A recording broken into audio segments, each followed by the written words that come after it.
Good morning students. Girdhardas Mundada बाल भारतीय माध्यमिक विद्यालय के यूट्यूब चैनल में आप सब बच्चों का स्वागत है। आज हम कक्षा 8 विषय हिंदी में पाठ 12 सुदामा चरित्र के बारे में पढ़ेंगे और इसकी पूरी व्याख्या समझेंगे। जैसा कि आप बच्चों सब जानते हैं कि कोविड-19 अभी पूर्ण रूप से नहीं गया है, इसलिए कलेक्टर के निर्देशानुसार पुनः अवकाश कर दिया गया है और ऑनलाइन क्लासेस का चलन वापस करने के लिए कहा गया है। इसलिए हम आपको घर बैठे विद्या के अध्ययन को सुचारू रूप से बनाए रखने के लिए हम आपके लिए जो भी टॉपिक भेजे आप वो टॉपिक अपनी कॉपी में सफाई से करेंगे और जो भी वीडियो में समझाया जाता है उसे पूरा समझने की कोशिश करेंगे।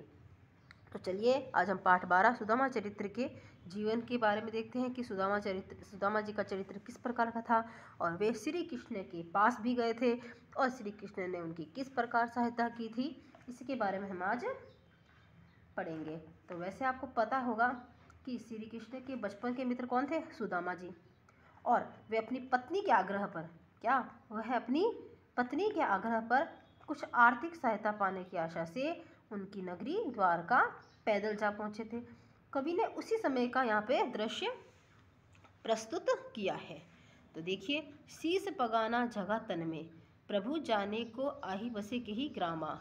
यहाँ पे सुदामा चरित्र नरोत्तम दास जी के द्वारा लिखा गया। तो इसमें हम आगे आप जानते हैं कि जब भी हम कोई अर्थ समझाते हैं तो उसके अंतर्गत कवि का नाम जरूर लिया जाता है। तो नरोत्तम दास जी यहाँ कहते हैं कि जब सुदामा जी कृष्ण के महल के सामने खड़े थे तब द्वारपाल ने महल के अंदर जाकर श्री कृष्ण को बताया कि हे प्रभु। तो यहाँ शुरू हो जाता है शीर्ष पगाना जगह तन में, प्रभु जाने को आही बसे के ही ग्रामा। वो कहते हैं हे प्रभु, बाहर महल के द्वार पर एक गरीब ब्राह्मण खड़ा है और वह बहुत ही दयनीय अवस्था में, मतलब कि बुरी अवस्था में, और वह आपके बारे में पूछ रहा है। उसके सिर पर न तो पगड़ी है, न तन पे तो न शरीर पे कोई जगह, मतलब कुर्ता है। प्रभु जाने को आही बसे के ही ग्रामा, और पता नहीं वो किस गांव से चलकर यहाँ तक आया है। उसने ऐसा कुछ भी नहीं बताया। वह धोती फटी सी लटी दुपटी अरु पाए उपनाह को नहीं सामा। उसके फटी हुई धोती पहनी हुई है और गमछा भी उसके पहना हुआ है। उसके पैरों में पाए मतलब पैर, उपनाह मतलब जूता, और उसके पैरों में तो जूते भी नहीं हैं।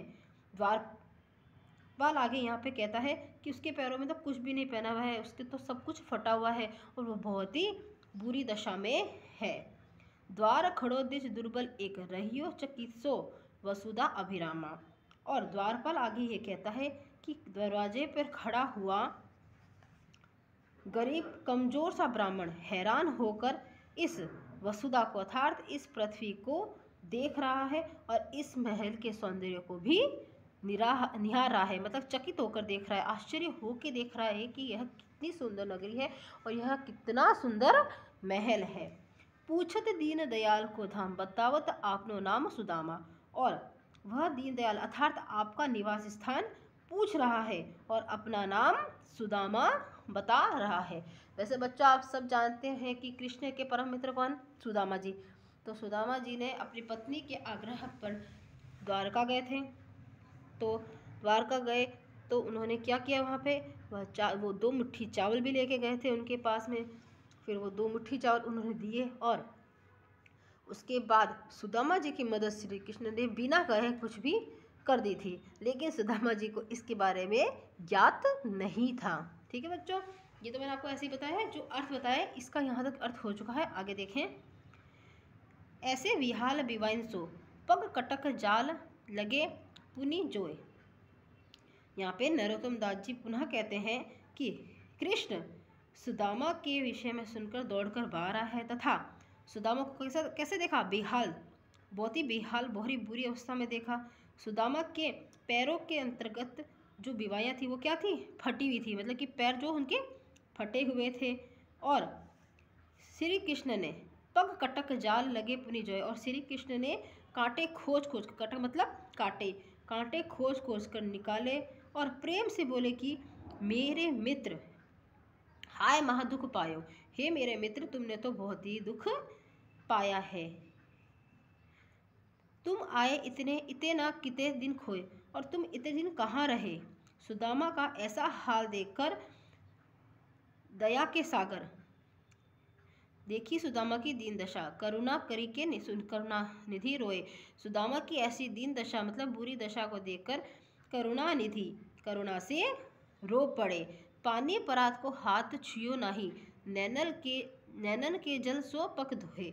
और उन्होंने सुदामा के पैर धोने के लिए जो परात मंगाई थी, उन्होंने उसको हाथ भी नहीं लगाया, अर्थात उन्होंने छुआ भी नहीं, और अपने अश्रों से ही अश्रों के जल से ही उनके पैरों को उन्होंने धो दिया। कछु भाभी हमको दिए, सो तुम काहे न देत।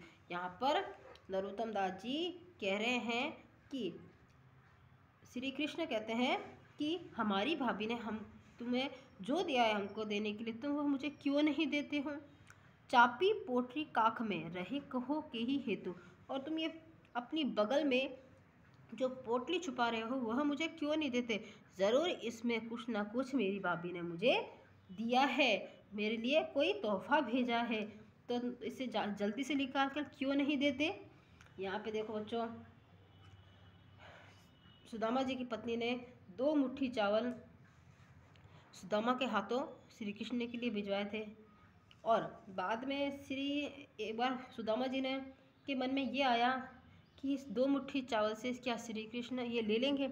उन्होंने सोचा तो यही था, लेकिन ऐसा नहीं था। श्री कृष्ण तो करुणा निधि है और दया निधि है, वे सब पर करुणा और दया करते हैं बच्चों। तो वो यहाँ पे ये सोच रहे थे।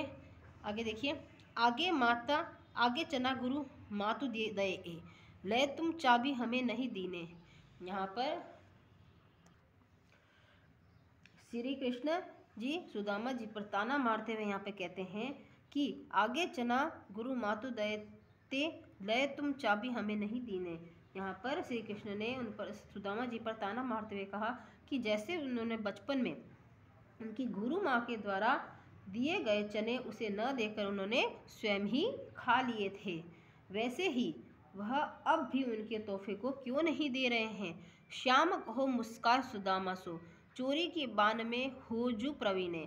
यहाँ पर श्री कृष्ण जी कहते हैं कि वह चोरी करने में तो बहुत ही कुशल हो गए हैं, और पोटी काख में चापी रहे तुम खोलत ना ही सुधा रस पीने।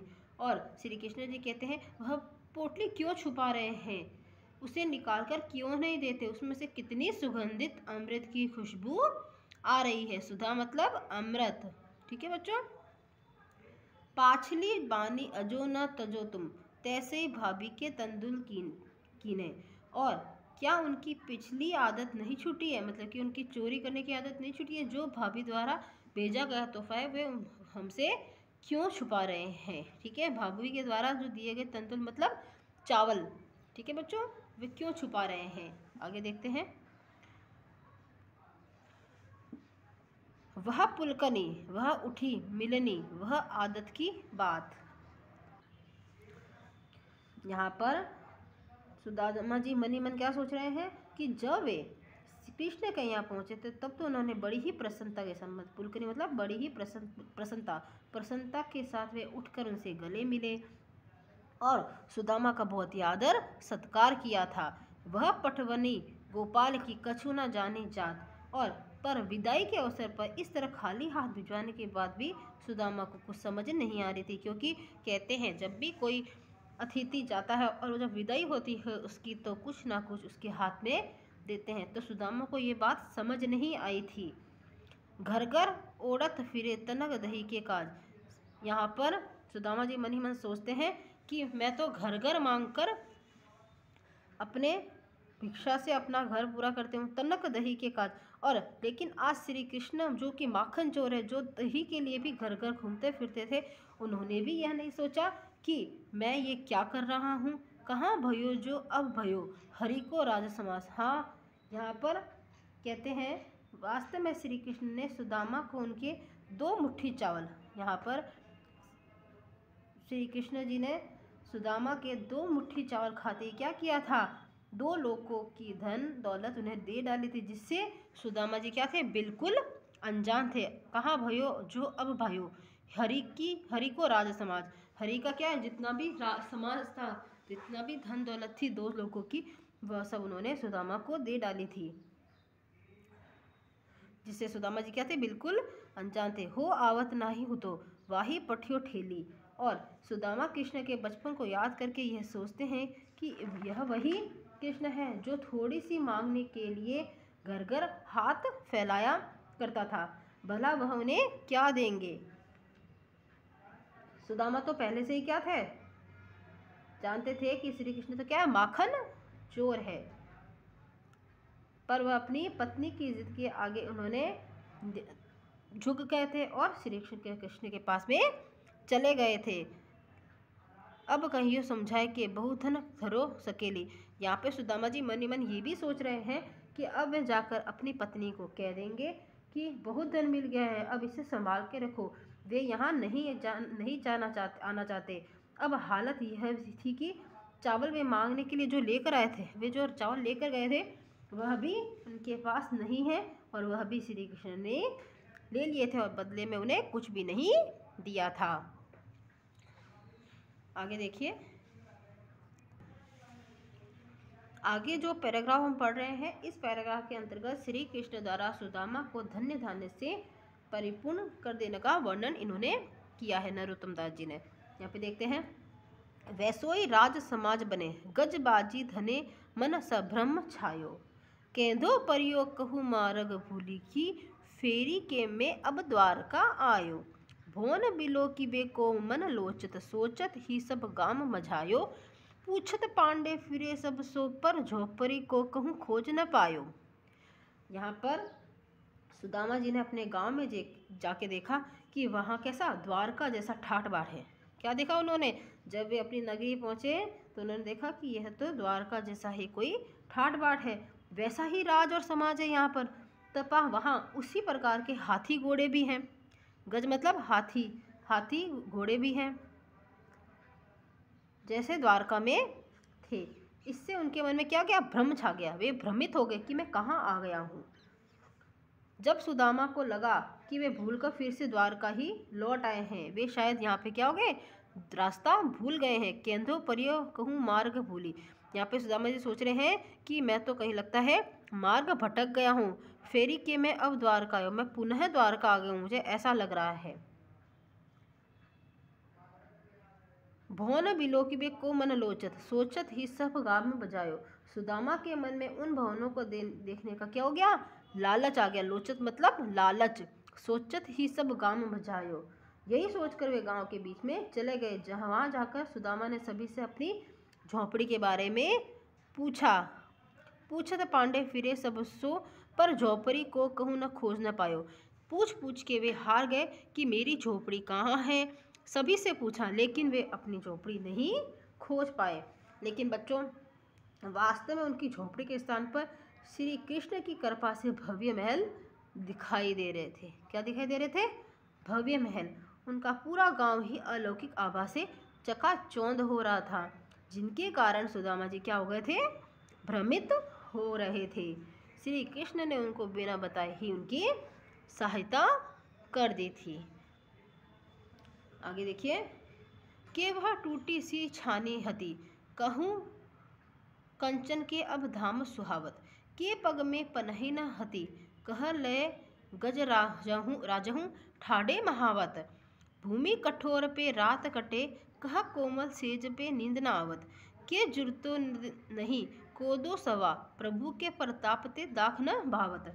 यहाँ पर श्री कृष्ण द्वारा सुदामा जी को धन्य धान्य से परिपूर्ण देख करने का वर्णन किया गया है। मैंने आपको बताया था, इसमें भी ऐसा ही लिखा है, ऐसा ही बताया गया बच्चों। आगे देखते हैं हम। कवि यहाँ बताते हैं कि के वह टूटी सी छानी हती कहू कंचन के अब धाम सुहावत। कवि बताते हैं कि कहाँ तो सुदामा के पास में टूटी फूटी झोंपड़ी थी और कहाँ अब स्वर्ण महल सुशोभित हो रहा था। स्वर्ण कंचन मतलब सोने जैसा महल वहाँ पर अब सुशोभित हो रहा था। के पग न पनही न हती कह ले गजराजहूँ ठाडे महावत। और पहले तो सुदामा के पैर में जूतियाँ तक नहीं थी और अब कहाँ, अब उनके महल के द्वार पर महावत मतलब हाथी खड़े रहते, अर्थात सवारी के साधन भी उनके पास उपलब्ध थे। भूमि कठोर पे रात कटे, कह कोमल सेज पे नींद न आवत। और पहले तो वे क्या करते थे, कठोर धरती पर रात काटते थे, और कहाँ अब सुकोमल सेज पर उन्हें नींद भी नहीं आती है। के जुरतो नहीं कोदो सवा, प्रभु के प्रतापते दाख न बावत। और कहाँ पहले तो यह हालत थी कि उन्हें खाने के लिए घटिया किस्म के चावल भी उपलब्ध नहीं थे, लेकिन अब श्री कृष्ण की कृपा से उनके पास में किशमिश मुनक्का भी उपलब्ध है, फिर भी वे उन्हें अच्छे नहीं लगते। दाख मतलब किशमिश, भावत मतलब बाना। ठीक है, देखिए बच्चों किस प्रकार से श्री कृष्ण ने अपनी मित्रता को निभाया था। आप सब जानते हैं श्री कृष्ण और सुदामा जी की मित्रता कितनी अटूट थी। वे साथ में ही पढ़े थे, लेकिन दोनों में ज़मीन आसमान का अंतर भी था बच्चों, क्योंकि सुदामा जी बहुत ही ज़्यादा गरीब थे और वे एक ब्राह्मण थे। तो उनका पहले का नियम ये रहता था कि 5 घरों में जितनी भिक्षा मिल जाती उतना ही वे अन्न खाते थे। अगर मिल जाता तो अच्छी बात, नहीं मिलता तो उन्हें उसी में ही उन्हें संतुष्टि रखनी पड़ती थी। इतनी दयनीय अवस्था के बाद में वह उनकी पत्नी ने उनको आग्रह किया था द्वारका जाने के लिए और श्री कृष्ण से मिलने के लिए, क्योंकि वे जानती थी कि श्री कृष्ण सुदामा जी के मित्र हैं और वे अपनी मित्रता का पालन अवश्य करेंगे। वैसे तो श्री कृष्ण बहुत ही करुणानिधि हैं, लेकिन सुदामा जी की इस दीन दशा को देखकर उन्होंने उनके लिए बिना कुछ कहे सहायता करती थी बच्चों। तो दोस्ती हो तो कृष्ण और सुदामा जैसी। ठीक है बच्चों, क्योंकि मित्र वही होता है जो सुख और दुख दोनों में अपनी मित्रता निभाए, और दुख में तो अवश्य ही निभाए, क्योंकि मित्रता की खोज तभी संपन्न होती है, और सच्चा मित्र वही होता है जो अपने दोस्त को कभी भी दुखी ना देख सके, हमेशा उसकी मदद करे। तो बच्चों ये मैंने आज आपको इसकी पूरी व्याख्या समझा दी है। अगले वीडियो में मैं इसकी पूरी व्याख्या आपको लिखवा दूंगी, प्रसंग और व्याख्या सहित। अब हम इसी के आगे लेंगे इस पाठ के शब्दार्थ। ये देखिए, पगा मतलब पगड़ी, झगा ढीला कुर्ता, आही है, लटी लटकना, दुपट्टी अंगोछा या गमछा, उपनाह जूता, द्विज ब्राह्मण, चकित या विस्मित या आश्चर्य, वसुधा मतलब पृथ्वी, बिवाइन मतलब पाँव की एड़ी का फटना, अभिरामा मतलब सुंदर, जोए मतलब ढूंढना, परात थाली की तरह का पीतल आदि धातु से बना एक बड़ा गहरा बर्तन, पाछली मतलब पिछला, पुलकनी खुशी उमंग या प्रसन्नता, ये मैंने अभी आपको बताया था पीछे, पठवनी मतलब भेजना या विदाई, बिलो किबे मतलब देखना, मझायो मतलब बीच में, सुहावत सुंदर या भला के लगना, पनही मतलब जूता, महावत मतलब हाथीवान, जूरत मतलब जुटना या प्राप्त होना, गज राजा हूँ, ये देखिए ये कुछ मैंने लिखे हैं, ये भी आपको अपनी कॉपी में करने हैं। गज राजा हूँ मतलब हाथियों के ठाठ बाट, कोमल सेज मतलब मुलायम बिस्तर, दाख मतलब किशमिश या और मुनक्का, छानी मतलब झोपड़ी, गजबाजी मतलब हाथी घोड़ा। तो बच्चों आप ये सारे शब्दार्थ अपनी कॉपी में करेंगे, और मैं उम्मीद करती हूँ कि आपको ये पूरा पाठ, इसकी व्याख्या आपको समझ में आई होगी। आप बार बार ये वीडियो देखिए जिससे कि आपको ये पूरी व्याख्या समझ में आ जाए, और जब मैं आपको ये व्याख्या लिखाऊं कि तो आपको ये याद भी हो जाएगी, मैं ये उम्मीद करती हूँ। तो बच्चों आप ये सारा काम अपनी कॉपी में नीट एंड क्लीन करिए, सबसे पहले अपनी कॉपी में शब्दार्थ ही करिएगा, शब्दार्थ के बाद इसकी सप्रसंग व्याख्या लूँगी मैं। ठीक है बच्चों, ओके।